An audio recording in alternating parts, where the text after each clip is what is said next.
everyone, welcome back to Sunday Live Show, and thank you so much guys for tuning in. Well guys, I'm back again with UTHANDO NESTHEMBU Season 7 Episode 3, and namhlanje guys sikhuluma ke ngobaba uMseleko kanye ke noMpumelelo kuleya episode ke esazodlala kusasa. This is what will happen, but before siqhubeke guys, kunento enye enginotice ukuthi yazi ukuthi ke ubaba uDlamu ukubaba kasiyacela walaphana ke isencane lengane noMusa Mseleko umehluko nje phakathi kwabo ukuthi uDlamuka uyakwazi ukubona isithuphethu, uyayibona nje ingane ukuthi cha bona la kukhona ubuthuphethu obukhona, kodwa ke ubaba uMusa Mseleko cha yena shem akakwazi isidala ukubona isithuphethu enganeni, uvela senze isithuphethu sibe worse. Both Mayeni and Macele abafuna amadodana abo abe nesithembu because they know ukuthi ke yini ama strength abo kanye ke nama weaknesses, but ubaba wabo akanandaba nakho konke lokho.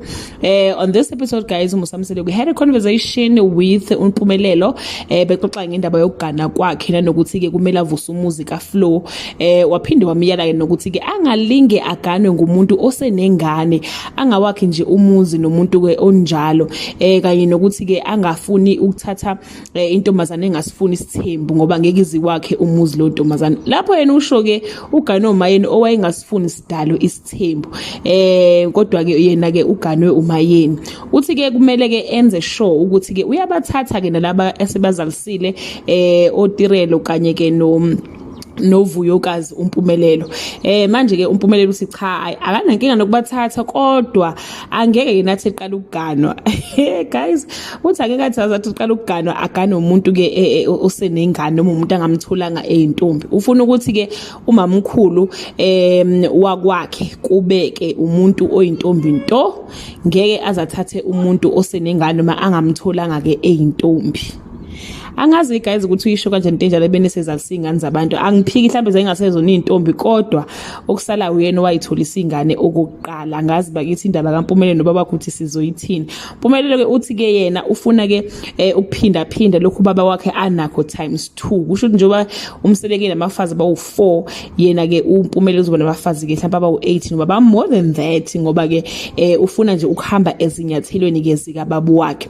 Mayene ke guys uthi ke yena yaziwe ke nguMpumelelo ukuthi uMpumelelo akanaki umuntu nje uyingane nje enganaki, nangesikhathi kuthiwa kumele anike imoto wathi akazi ukuthi uMpumelelo ngoba mangathiwa kumosheke ama wipe emotweni uMpumelelo ngeke aze wabona ukuthi amosheke, so akazi ukuthi umuntu onjalo angathatha kanjani isithembu, angagana kanjani abafazi ke abaningi, uyoyixazulula kanjani inkinga ke ayobeke ebhekene nazo.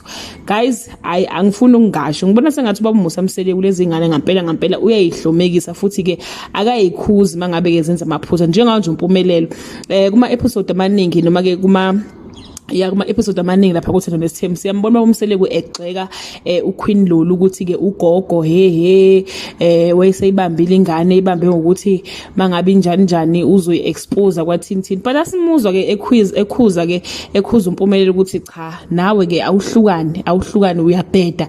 Asimuzwa ke khipha lawo mazi ukuthi uyabheda kunalokho, yabo ungazi ukuthi nje umenza ukuthi abe isithuphethu wese kwangempela. Yikho ngithi nje ubaba sicela wavele wabona nje isithuphethu wabona ukuthi usuyacela unayo indawana yokuthuphethu ubaba uMusa Mseleko ungakuboni ke lokho. Hayi kuningi bandla but ke zinjalo ke ezothando ke nesithembu. That bring us to the end of the video, but do leave your comment below and share your opinion ukuthi ucabanga ukuthi uMpumelelo uyokwazi yini ukumelana nesithembu o uzofufuthekiswa nje ubaba wakhe enze amaphutha azomxaka uma ngabe ke esemdala. Bye.